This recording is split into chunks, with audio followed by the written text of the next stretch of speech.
Hello, everybody. Happy Shavuot. My name is Ren, and I will be presenting on Jews and the Titanic. Um, so, to give a brief summation of kind of where the world was at around the time of the Titanic being built, it was kind of the tail end of the Industrial Revolution, and people were really experiencing comforts like humanity hadn't before. And humanity really had this great trust in its technology. Um, People, their lives were completely different than how their parents' upbringings had been due to these technological changes. Um, and the Titanic was kind of made to be a summation of all of this human progress. It was, of course, uber luxurious. It was like a palace in the sea. But it was also like very high tech for its time. It had remotely controlled doors. It had watertight cabins. It had like radio system aboard where passengers would actually be able to send their messages back home, essentially. Now, of course, this was really expensive. It was around 50 cents per word in today's currency, but it nonetheless did exist. It was very nice for the first class, but it was also very nice for the third class. Um, at this time, it was normal for the third class to be hundreds of people crammed into a small room, not being given water, staying in that room for the entire voyage. Very, very inhumane conditions. But aboard the Titanic, people had their own bunk rooms, there were dining halls, there was a lounge, there were pianos and card tables. People compared it to the conditions that the first class passengers had had just 20 years prior. So you may be asking yourself, how the hell does this have anything to do with Shavuot?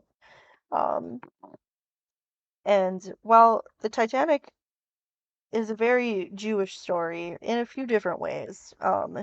One of the main ones being from beginning to end, there were many Jews involved with the Titanic. In fact, the Titanic was built in part by a Jew. The company that was chartered to build the Titanic was owned in part by a Jewish man. Interestingly, despite the Titanic and many other failings by this company, it does still exist. If you're curious, you can still go to that website. They do say that the Titanic is the most beautiful ship they've ever built. So yeah, there were Jews aboard. Um, it makes sense given that many people were immigrating to the United States at the time from Europe, and of course the Titanic was supposed to be a transatlantic um, voyage. So the numbers that you see at the upper right here are very rough estimates. Most of the Jews aboard were in the third class, and unfortunately, we really don't know who the people of the third class were by and large, because unfortunately, most of them perished. Um, it's said that two Jewish men from the third class survived, and they said that there were around 40 Jewish passengers in the third class, but there really is no knowing exactly how many were aboard. Interestingly, this is less per capita than what was normal for the time during this like very high migration period. Um, One potential reason for this that I saw was people were guessing that White Star might have been dissuading Jewish people from going on the Titanic because it would have tainted their image as being uber luxurious, which sure is something. However, that didn't stop them from having a Hebrew cook aboard and a kosher kitchen. potentially. So there isn't any hard evidence that this existed. However, other ships by White Star at the time did have these amenities. So I don't really think it would be logical to think that the Titanic wouldn't have. There was also a potentially Hebrew cook on the ship's manifest. This was a man named Charles Kennel. It's unknown if Charles himself was Jewish, but if he wasn't, he likely had a Jewish person kind of looking over him to observe everything and make sure that it was indeed kosher. Unfortunately, there's really no way of knowing, given that Charles Kennel did not survive the sinking of the ship.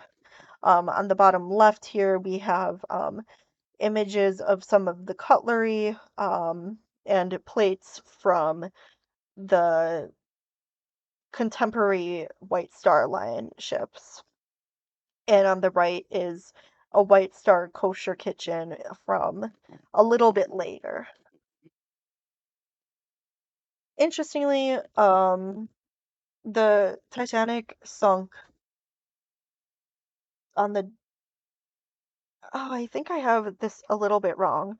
It left port, I believe, on the day after Passover, but it actually sunk on April 15th, 1912. Um, Anyways, it did have the highest death toll for its time, um, for any shipwrecks, that is, which in its own obviously is a huge deal. But it only like became more of a big deal in people's minds when it had some of the wealthiest people in, in the world aboard. To give you an idea, tickets were, I believe, like $50,000 in today's currency. It was also the first major death due to technology in the 20th century, kind of shattering people's perception of technology being larger than life. I mean, they said God could not sink this boat, and then this boat sunk. So it was just kind of earth-shattering in many regards. 67% of the passengers and crew did not survive. Here is a breakdown of kind of who was lost, who was saved, where people were buried, how they were saved, etc. Again, these are all rough estimates, especially when it comes to um, the third class and the Jews. We don't know who they were. We don't know how many there were. All we know is it was just an astonishing loss of life. So, looking at some of the passengers aboard the Titanic, particularly Jewish passengers, Isaac Frauenthal is one of the first that I came across that I thought was pretty interesting. He was a Jewish lawyer. I believe he had just recently finished law school and got his U.S. citizenship. And he wanted to celebrate with his brother. And they were planning on going traveling for 2 months. His brother came from France to join um, Isaac on the Titanic. Um, and of course, they were pretty wealthy. They were in the first class. So, leading up to the departure of the Titanic, Isaac had these repeated dreams about being on a steamship that was sinking. And he wasn't a very superstitious person, but after he kept having the dreams, he kind of freaked out a bit, and he told his brother that he felt that they made a mistake and they shouldn't go on the Titanic. Um, Ultimately, they made the trip anyways, and even while on board, Isaac continued to have this nightmare. Um, Isaac Frauenthal did survive. I believe his brother and his sister-in-law did as well. Um, but they were obviously pretty rattled by this experience. And I don't know, I would like to know if this made Isaac potentially more of a superstitious person later on in life. Another interesting Jewish passenger was Leah Ochs. This was a mother who was on board with her infant son, and while they were in line to get on a lifeboat, a sailor came and grabbed Leia's son from her arms and threw him onto a lifeboat that was being lowered into the water. Leia was not able to get on the lifeboat with her son and was completely distraught. She did herself manage to get onto another lifeboat, though. Days later, while she was on board one of the rescue ships, she saw a woman holding a baby boy who she thought looked a lot like her own son. So she went over and asked the woman to give her her son back. The woman replied, "I'm not giving this baby up. This is my son." And the woman began fighting about it. It was at that point that a crew member kind of saw this and wanted to break the fight up, so he brought the two women to the captain. Um, and it was up to the captain to decide who the baby would go with. He kind of quizzed both women. Ultimately, Leia was able to prove that the son was hers by like knowing that he had a birthmark on his chest. In this moment, the captain was playing the role of King Solomon. I just thought this whole thing was very interesting. Very like parallel with like actual Torah story, which was interesting. Another notable figure, or I guess notable figures with the Titanic story are Nathan, Isidore, and Ida Strauss. Um, Nathan and Isidore Strauss were brothers who, among many things, co-owned the first Macy's department store. Um, Isidore was a slave owner from Georgia. I believe he was a governor. Um, and Nathan was like a very passionate Zionist. The brothers were planning on traveling on the Titanic together. However, leading up to the trip, Nathan was in Palestine and broke his leg and was not able to make it back to America in time for the Titanic voyage. So Isidore and his wife went, and they did not survive the sinking. And as a result of this, Nathan was very torn up and decided to dedicate his life to philanthrop- philanthropy. And he became a very, very um, like prominent philanthropic Zionist. So much so that there's even a city named after him in Israel. Um, I just think it's really interesting to think about how Israeli history could have been different had Nathan made it onto that voyage. Final piece of kind of interesting history involving a Jew and the Titanic is that of David Sarnoff. Um, so the news traveled very, very slowly during these days. I actually read a couple articles that were written after the Titanic sunk, but the news agencies weren't aware of the sinking yet, so they were just kind of boasting about the luxury of the Titanic, unaware that the boat had sunk. But one of the first people who did become aware of it on land was David Sarnoff, who was a manager at a local radio company in New York City.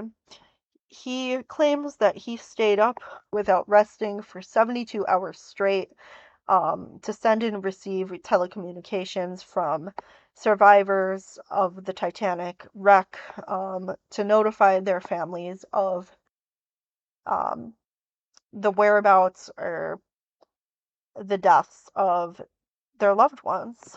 Um, Interestingly, David did go on to become very, very influential in the US in like the radio and TV sector.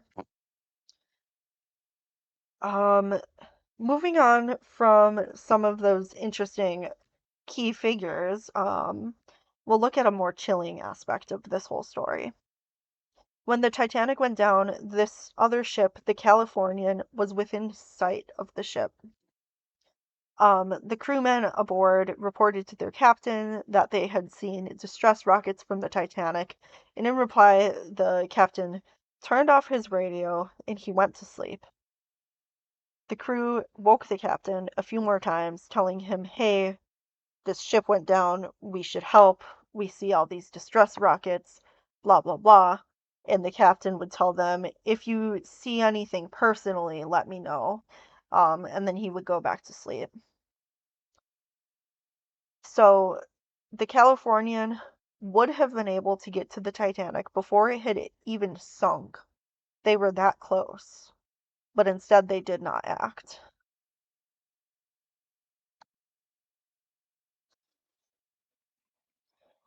One interesting aspect of how Jews had to deal with this event is with the Agudah. So, if we need to prove that our spouse is dead in order to get a divorce, how can we do that when that person is lost at sea? Their body cannot be located or recovered. This was a huge issue. Around 20 men, Jewish men, were missing, presumed dead after the Titanic, and their wives had no way of proving that they were actually dead. Um, this issue sparked a very intense and conflicting halachic discussion. Um, Ultimately, for at least one woman, it was decided that she could get a divorce, but that was after very, very much debate. Um, it's a pretty fascinating debate to read into. So if you would like to read more, I did link an article about that here that has a lot of the primary text from the rabbis that were dealing with this whole issue personally. So one thing that I found in my reading up on this was a video from 2012 on the 100th yard site of the Titanic sinking, where this rabbi was saying that he thinks that the ultimate problem with the Titanic is hubris. And he's confident that humans won't make that mistake again, won't put so much blind faith into technology again, and won't name a ship or a vessel after the Titanic. In 2024, it's easy to look at that and laugh because we know not only are humans doing this once more, but we did, in fact, name another vessel after the Titan, and we all know, or the Titanic, and we all know how that went. Um, the story of the Titanic is one about blind faith in technology and about bearing witness to death, about doing our best to try to save people, or on the other hand, going to sleep and turning away from it. Um, it's easy to draw lines between this and our contemporary lives as we live in a time where so much social justice work occurs over the internet, where people need to rely on mutual aid through the internet to survive, um, and other people decide to completely shut themselves off to all of this. I don't know exactly what conclusion to draw other than technology is cursed, humanity is trying its best sometimes. Thank you for listening to me ramble. I have all my sources listed here.